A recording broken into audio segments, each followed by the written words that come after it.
As Bruce Wayne descends into the deep, dark past of Gotham City, will he find what he's looking for on the other side? Will he even be able to save his son Damian from a terrible fate? Well, let's hop into the pages of Batman and Robin issue number 23 and find out together, shall we? Alrighty then, so this issue actually opens up with a flashback. Thanks to the help of Etrigan the Demon, Batman is able to take a Christmas Carol-style peek into the past to learn how the Memento killer came to be. We see a dark ritual conducted by Nicodemus Crow and his cult, making use of the Gravedigger's poppy to split the veil of reality and summon an otherworldly Cthulhu-esque being into this realm. A being who Batman continues to call Memento, even though I assume Memento was more the joining of this dark demonic spirit and its human host. It gets a little confusing, what with the whole Cthulhu, unknowable, unnameless evil thing, but I digress. The ritual ends up being a smashing success, and Nicodemus Crow offers up his own body as a physical vessel for Memento. You know, in hopes that it'll be his key to unlimited power, but surprise, surprise, Memento actually ends up completely overlooking Nicodemus, saying that he is old and busted, and instead decides to inhabit the body of his son, who is naturally the new hotness. Naturally, this of course explains why the Memento killer cycle in every era, in every major city he's been, ends with him possessing the body of a young son. Usually related to someone who was trying to stop him, and I mean, yeah, that all certainly tracks, but what does my head in is, why does the Memento killer walk around in Nicodemus Crow's face? I mean, that was like a big part of this story when it started. Nicodemus Crow's death mask, that is, of course, maybe his son was also Nicodemus Crow, like Nicodemus Crow Jr. I know this late in the game that stuff probably sounds like hair splitting and that it's not really that important, but this is what this story has done to my mind, everybody. Now, while all that is going on in the secret undercity of Gotham City, we witness the Memento killer attack the Gotham Irregulars, Batman's child army, who he sent to find his son Damian. I know it probably sounds pretty dangerous sending one group of children to save one child, but hey, that's just kind of how Batman is written in this story. Thankfully, though, the Irregulars are saved when Damian is ultimately able to free himself. In fact, he even fashions himself a little domino mask so the Irregulars can't pick out who he is. Now, it's right here in this penultimate issue when all of the different plot threads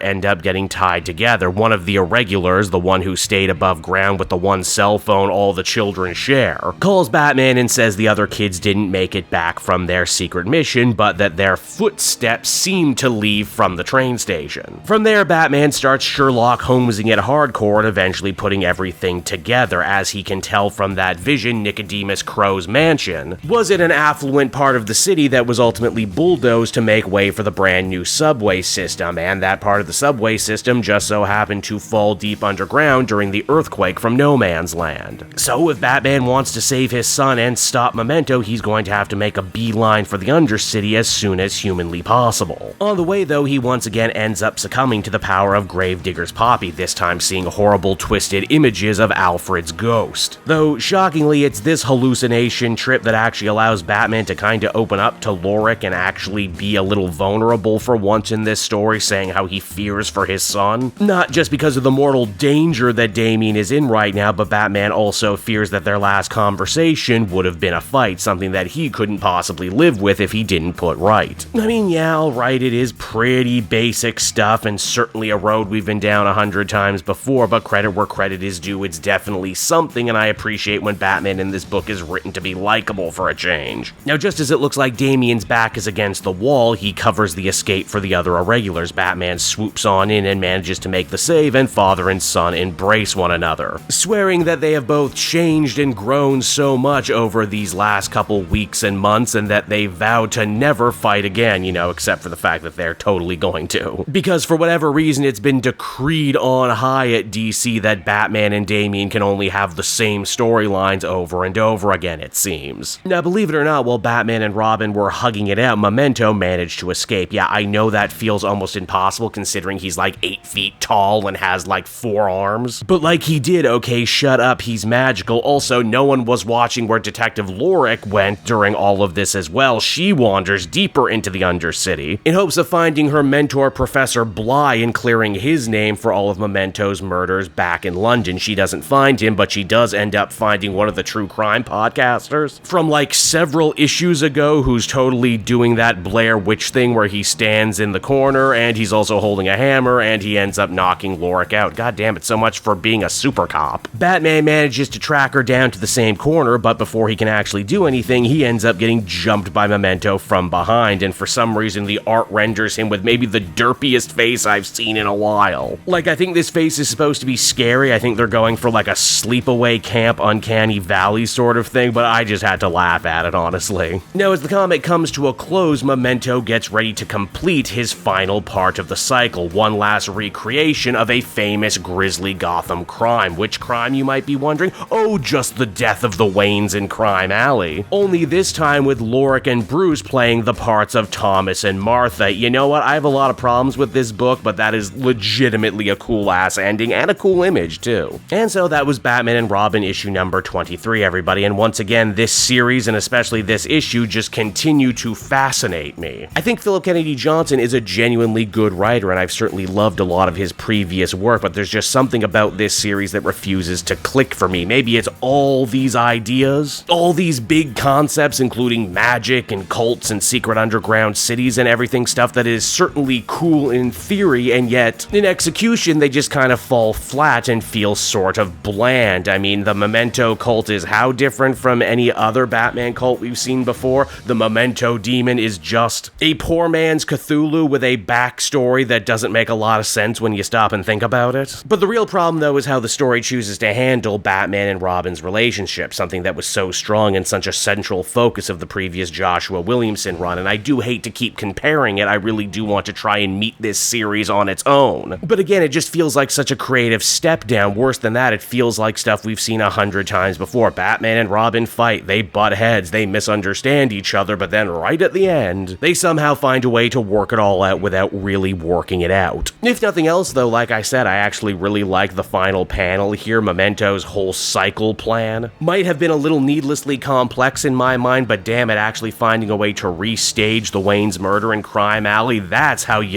up the stakes for a big finale. Overall, I think I'd feel comfortable giving this one a 5.5 out of 10. Not great. Maybe when this Memento story is actually done, Philip Kennedy Johnson can offer us up something different, and I hope he does. Hey there everyone, it's your pal Cape Joel again, and if you're seeing my face right now, that means you watched to the end of the video, and I'll always be grateful for that. Retention helps in this crazy YouTube game, and so does becoming a patron. If you head on down to the description, you can find a link to my Patreon page. Recently just redid all the tiers, a lot of cool stuff offering up there, exclusive commentaries, exclusive polls, behind the scenes concept art for Capes and Quest. That's the brand new D&D show I've started soon. Never been a better time to become a patron. You can become a patron for as little as $1 a month and help the channel grow and, help me continue to deliver content like what you just saw. So I want to thank you all, and I will see you again next time. Bye-bye.